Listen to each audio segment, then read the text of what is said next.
Hi everyone, hope you're all safe and well in these strange times again.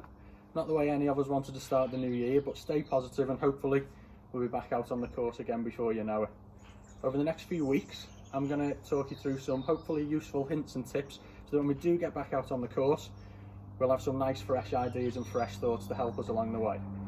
So this week, I've had a couple of requests about how to play a chip shot or a pitch shot from an awkward lie around the green. Okay, so an uphill lie or a downhill lie.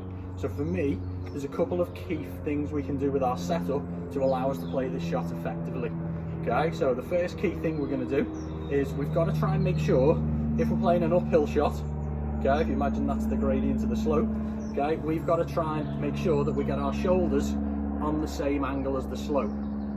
Okay, so if it was an uphill shot, we drop our trail shoulder, and if it's a downhill shot, we're going to drop our lead shoulder a little bit to try and get those shoulders parallel to the slope.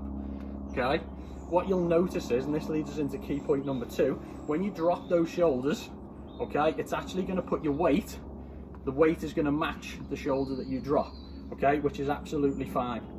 It's going to help us create the angle of attack that we need to play this shot.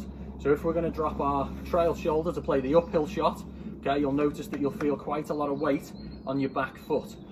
And on the flip side of that, if we drop our lead shoulder on a downhill shot, you're going to feel that the weight goes a little bit more on your lead foot. Okay, try not to lean into the slope. Okay, so if we've got an uphill shot, try not to lean into the slope, because what that's going to do, it's going to cause us to have too much of a steep angle of attack into the ball, and we'll probably just hit the ground without being able to get through the ball properly. Okay,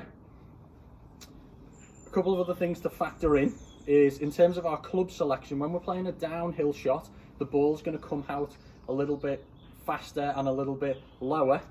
Okay, so think about what type of club you're going to use, maybe add a little bit of loft in there to counteract that.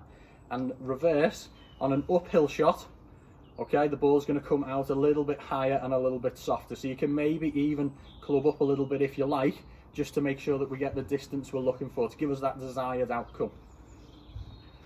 A couple of things to mention just before I leave. The Pro Shop draw is still ongoing. Don't forget to enter, some fantastic prizes up for grabs, and also we've got 30% off all polo shirts on our online store, hillsideproshop.co.uk. Don't miss out on some fantastic offers. Hope this helps, and I look forward to seeing you all next week.